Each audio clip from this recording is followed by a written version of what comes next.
Yeah, so since the other day, now, a couple of days now, we see the media outburst now with Mark Golan, opposition leader, who tell the media he have a British passport, so a British citizenship, so he's a dual citizenship, and he desire to become Jamaica prime minister, with a dual citizenship. But see, a pressure bus pipe, if it wasn't for the JLP strong investigation to share information about this man, he wouldn't come out and tell Jamaicans he have a British citizenship. A pressure. When you're under pressure, you just look so innocent when you smile to the camera, trying to justify it. You know? But a pressure. Jamaicans must not be fooled, tricked, manipulated, deceived by Mark Gold, an opposition leader, outburst now that he have a dual citizenship. No, he doing it because he got pressure from the JP administration because they know something fishy about him, something spooky. They know something not right with this opposition leader. They know something not right. Now, when I say fishy, man, I don't take it into the phone type of thing. Something is mental and where I'm going. Because him know how the system is for years about dual citizenship. You have Dal Vaz, I think his wife, Anne-Marie Vaz, gave up for them. I know Dalvaz gave up his dual citizenship, but I think me and wife do the same thing. So Margot, an opposition leader, Great Britain man, him say America is not part of the Commonwealth. So him using tactics now, strategy, which I respect it. It's a colonial politics, Commonwealth politics. Him say America is not part of the Commonwealth. So it's okay for GLP or any Jamaican to give up those things to run for office in Jamaica, political office. Him is justified that it's okay for them to give it up, but because he have a dual citizenship of Great Britain, he don't want to give it up. So him say it's okay for any Commonwealth citizen of the Commonwealth with dual citizenship should be to run and represent Jamaican as a prime minister or what, because the JP, they're not prime minister. That is just an MP. And there's other members of parliaments possible of dual citizenship, and it's everything wrong. But we know enough PNP over the years, they don't want to go to the dual citizenship. And the last one was about in St. Mary's somewhere years ago, when him come confirm that he have a dual citizenship. And him say he went to somebody citizenship place where you sign over and take whatever example say you give it up. Him said the line was too long. So he couldn't stay in that line to give up his dual citizenship.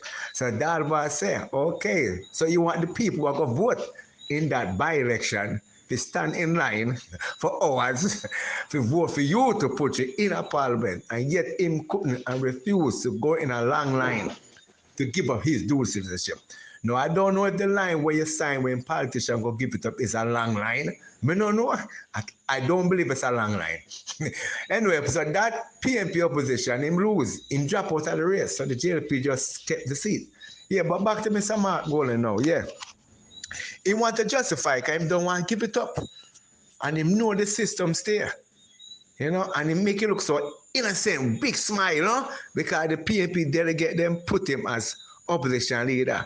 And I remember when he went to the national arena for his big first conference to speak to a party as opposition leader, he was against the British monarchy. He says time to decolonize. Big talk, Mr. White Jamaican, And here you see as months, he get down to the nitty gritty. He's not going to decolonize anything. And since him trying to justify that it's okay for him to have the dual citizenship of Great Britain and run for prime minister, that's of him justifying it. So you see, he put himself in a trouble. And yet, the PNP, the African Jamaican, them say, Mark, come to take them out of slavery. You remember that media years ago? When they have chain upon them, man, they show you how a lot of PNP supporters are ignorant. Enough Jamaicans, Africans are ignorant. But make sure say African, because them are the best in Jamaica. And them have this great God and yet they want people to be sorry for them. You know? So back to the politics. I don't know, a DJ, activist, entertainment and politics me deal with. Yeah, so me, I don't care if he give it up, because I know him not going to win this election, the general election next year. He's not wise. He's not a wise leader. If this man was wise, for him to get that opposition leader, him should bring it to the public and make it just go on. But he didn't want to face the backlash and the criticism. And not wrong facing backlash and criticism. From you up there, acquired knowledge and wisdom, you can sustain it and make it build. Because here what the man said, if you are a member, if you're a Commonwealth nation with dual citizenship, it's okay. That's politics. That's a Commonwealth politics. Me understand him. Me not agree on it.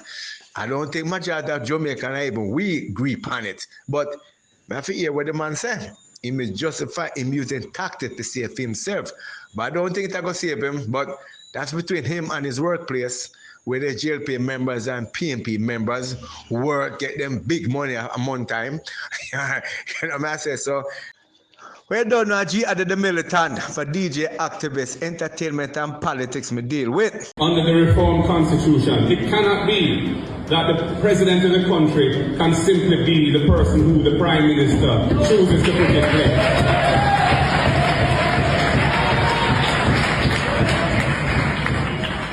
Some people seem to think that as long as there's an obligation to consult, it will all be hunky-dory and we will all come together as one, and our interests and the people's interests will be fully taken into account, and there will be a satisfactory outcome.